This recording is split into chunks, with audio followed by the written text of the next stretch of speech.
கள்ளக்குறிச்சி கள்ளச்சாராய மரண சம்பவம் தமிழகத்தையே நிலைகுலைய செய்திருக்கிறது.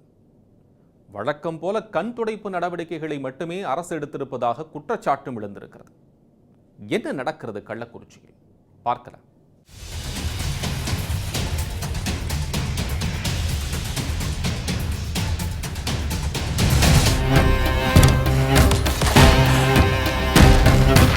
கள்ளக்குறிச்சியின் காற்றில் பரவிய பெண்களின் கதறல் ஒலி தமிழகம் தாண்டி மாநில எல்லைகள் கடந்து இந்தியா முழுவதும் பரவி இன்று அனைவரையும் அதிர வைத்திருக்கிறது.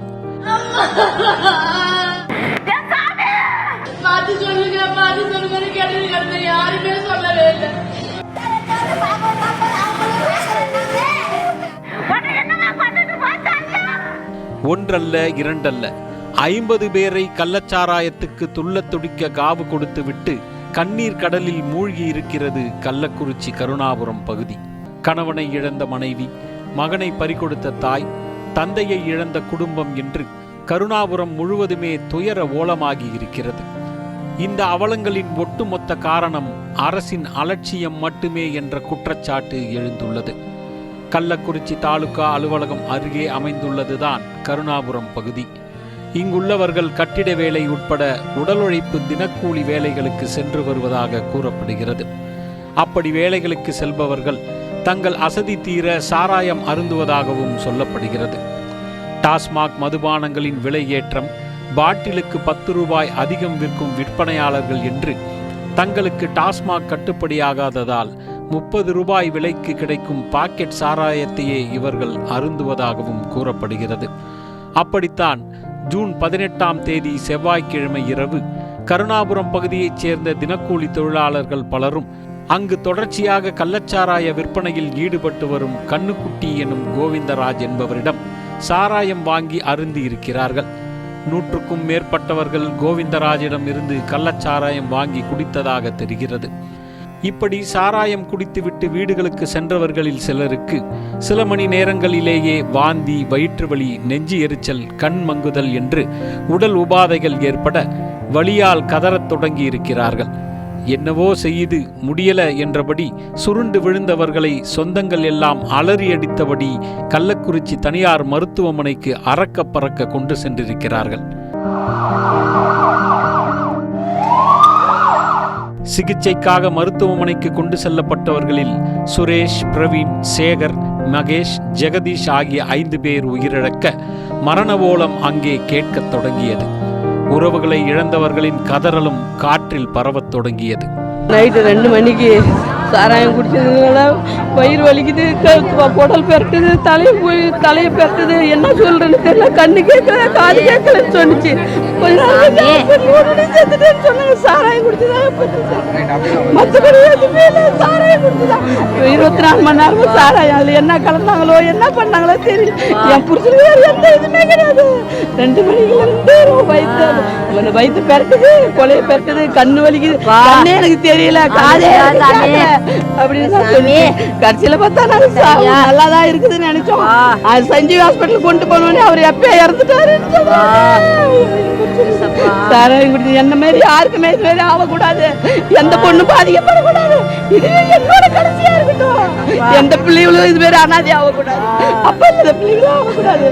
நாத்தனா பையனும் சாராயம் குடிச்சுதான் அவனும் இறந்துட்டான். அரியா பிள்ளைங்க அதுங்க 2 குழந்தைங்க இருக்குது. ஐயோ அது 2 பேர், இவங்க மட்டும் இல்ல, இன்னும் 2 பேர் வேற கருணாபுரத்தில் செத்துட்டாங்க.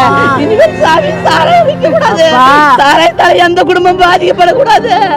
ஐயோ சாமி ஏதாவது ஒரு நல்லது செய்யுங்க, எங்களை மாதிரி யாரும் இந்த மாதிரி ஆகக்கூடாதுங்க. எல்லா குடும்பத்தையும் நீங்க தாங்க பாதுகாக்க. மகனை இழந்த தாயின் கதறலும் எல்லோரையும் கலங்கடித்தது. 12 மணிக்கு வயிறு எரியுதுன்னா கண்ணு தெரிய மாட்டேங்குதுமா, கண்ணு தெரிய மாட்டேங்குதுமா. நீ ஏன்டா பையா குடிச்ச அப்படின்ட்டு இதுக்கு நடந்துக்கிட்டு மணி 12 மணிக்கு ஆஸ்பத்திரிக்கு ஜிஹெச் கொண்டு போனேன்.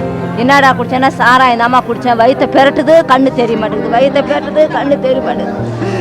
வேணப்பா அங்கே தூக்கிட்டு போனவொடனே அங்கே போதையாக்குறான், ஒன்றும் பார்க்க முடியாதுமா, நாங்கள் இங்கெல்லாம் பார்க்க மாட்டோம், நீங்கள் கூட்டு கொண்டு போங்க அப்படின்ட்டாங்க. ஜிஹெச் அங்கே போனோடனே நான் திருப்பி அங்கேருந்து வந்து சரி தண்ணியாச்சும் ஊற்றி தெளிச்சு மூஞ்செல்லாம் கழுவி விட்டா கண்ணுக்குள்ளே யார் குத்திச்சு. அப்புறம் பயந்துக்கிட்டு திருப்பி பசங்கள்லாம் ஏற்றுக்கிட்டு அப்படி போகிறேன். இந்த சாராய கடை ஒழிக்கணும் சாமி, நீங்க தான் எங்களுக்கு தீர்ப்பு சொல்லணும். இந்த உயிரிழப்புகளும் மரண ஓலங்களும் உறவுகளின் கதறல்களும் ஊடகங்கள் மூலம் வெளியாக கள்ளக்குறிச்சி மட்டுமின்றி ஒட்டுமொத்த தமிழகத்திலும் பரபரப்பு பற்றி கொள்ளத் தொடங்கியது. உறக்கத்தில் இருந்த கள்ளக்குறிச்சி அரசு நிர்வாகம் விழிப்படைந்து செயல்படத் தொடங்குவதற்கு முன்பாகவே கள்ளச்சாராயம் குடித்த பலரும் அவஸ்தையை அனுபவிக்கத் தொடங்கினர்.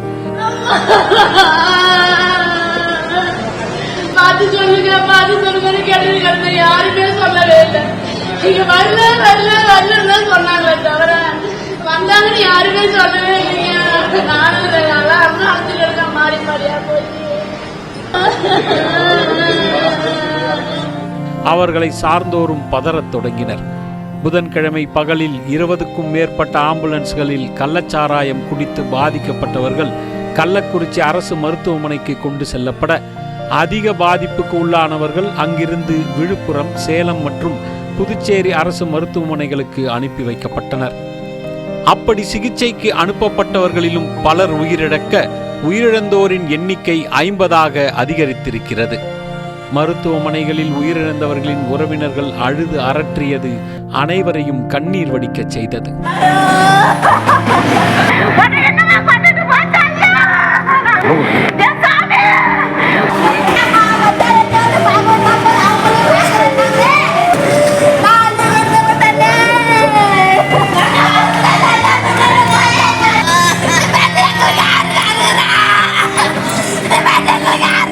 கள்ளச்சாராயத்தால் மரணமடைந்தவர்களின் உடல்கள் உடற்கூறாய்வு செய்யப்படாமலேயே கருணாபுரத்திற்கு கொண்டு செல்லப்பட்ட நிலையில் அந்த கிராமமே மயானமாக காட்சியளிக்கிறது. இறந்தவர்களின் சடலங்கள், அதனை சுற்றிலும் கதரும் உறவுகள் என்று நெஞ்சே வெடித்துவிடும் அளவிற்கு சோகமயமாகி உள்ளது.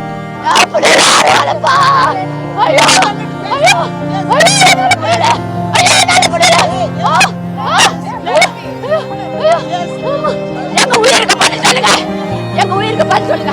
நான் என் பிள்ளை வரேன், என் பிள்ளை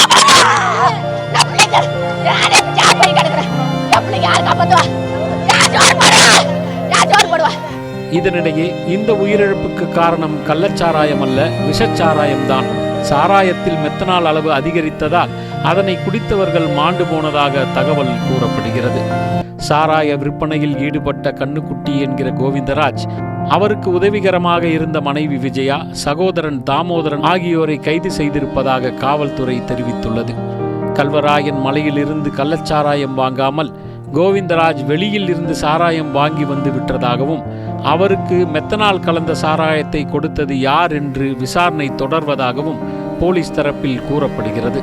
தற்போது கைது செய்யப்பட்டிருக்கும் கோவிந்தராஜ் ஏற்கனவே பலமுறை கள்ளச்சாராயம் விற்பனை செய்ததாக கைது செய்யப்பட்ட நிலையில் காவல்துறையின் அலட்சியம் மட்டுமே இத்தனை உயிரிழப்புக்கும் காரணம் என்று கூறப்படுகிறது. கள்ளக்குறிச்சியில் உள்ள கல்வராயன் மலைப்பகுதி என்பது சாராய வியாபாரிகளின் சொர்க்கபுரி என்றே சொல்லப்படுகிறது. இந்த மலையில் இருந்து தயாரிக்கப்படும் கள்ளச்சாராயமே விழுப்புரம், கள்ளக்குறிச்சி, சேலம் உள்ளிட்ட மாவட்டங்களுக்கு சப்ளை ஆவதாகவும் கூறப்படுகிறது.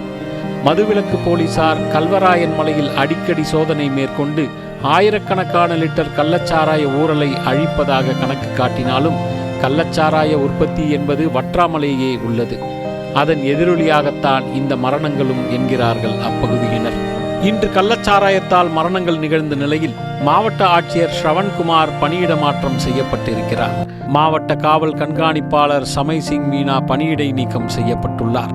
மேலும் கள்ளக்குறிச்சி மதுவிலக்கு அமலாக்கப் பிரிவு காவல்துறை துணை கண்காணிப்பாளர் தமிழ்ச்செல்வன், ஆய்வாளர் கவிதா, கள்ளக்குறிச்சி காவல் ஆய்வாளர் ஆனந்தன், உதவி ஆய்வாளர் சிவச்சந்திரன், காவல் நிலைய எழுத்தர் பாஸ்கரன், சிறப்பு உதவி ஆய்வாளர் மனோஜ், திருக்கோவிலூர் மதுவிலக்கு அமலாக்கப் பிரிவு காவல் நிலைய ஆய்வாளர் பாண்டிசெல்வி மற்றும் உதவி ஆய்வாளர் பாரதி ஆகியோரும் பணியிடை நீக்கம் செய்யப்பட்டுள்ளனர். புதிய எஸ்பியாக ரஜத் சதுர்வேதியும் புதிய ஆட்சியராக MS பிரசாந்தும் நியமிக்கப்பட்டுள்ளனர். 50 பேர் உயிரிழந்துள்ள நிலையில் அரசு அதிகாரிகளை இடமாற்றம் செய்தும் பணியிடை நீக்கம் செய்தும் தங்கள் மீதான தவறினை அரசு மறைக்க முயல்வதாகவே எதிர்க்கட்சியினரும் சமூக ஆர்வலர்களும் குற்றம் சாட்டி வருகின்றனர். கடந்த ஆண்டு மே மாதம் நிகழ்ந்த கள்ளச்சாராய சாவுகளை சுட்டிக்காட்டியே அரசுக்கு எதிராக இந்த குற்றச்சாட்டுகள் முன்வைக்கப்படுகின்றன. கடந்த 2023 மே மாதம் விழுப்புரம் மாவட்டம் மரக்காணம் அருகே எக்கியார்குப்பம் எனும் மீனவ கிராமத்தில் 14 பேரும், செங்கல்பட்டு மாவட்டம் மதுராந்தகம் அருகே சித்தாமூர் உள்ளிட்ட கிராமங்களில் 8 பேரும் கள்ளச்சாராயம் அருந்தி உயிரிழந்தனர். மெத்தனால் அதிகமாக கலக்கப்பட்டிருந்த விஷச்சாராயத்தால் உயிர் பலி ஏற்பட்டதாக விசாரணைக்கு பின்னர் தெரிவிக்கப்பட்டது. அப்போதும் அரசு அதிகாரிகளை மட்டும் இடமாற்றம் செய்து தன் மீதான தவறுகளை மறைத்தது ஆளும் அரசு. இன்றும் அதே நடவடிக்கையையே கையாண்டிருக்கிறது திமுக அரசு. கள்ளச்சாராயத்தை ஒழிப்பதில் எந்தவித அக்கறையும் காட்டவில்லை என்பது இதன் மூலம் நிரூபணமாகி இருக்கிறது என்று புகார் வாசிக்கப்படுகிறது. உயிரிழப்புக்கு நிவாரண நிதி அறிவிப்பதும் கைது நடவடிக்கைகளை மேற்கொள்வதும் மட்டுமே கள்ளச்சாராய சாவுகளுக்கு முடிவு கட்டப் போவதில்லை. நாடாளுமன்ற தேர்தலில் 40ஐ வெற்றி கொண்டோம் என்று விழா நடத்திய திமுக 50 உயிர்களின் இழப்புக்கு பொறுப்பேற்று முதலமைச்சர் தனது பதவியை ராஜினாமா செய்வாரா என்றே கேள்வி எழுப்புகின்றனர் எதிர்க்கட்சியினர்.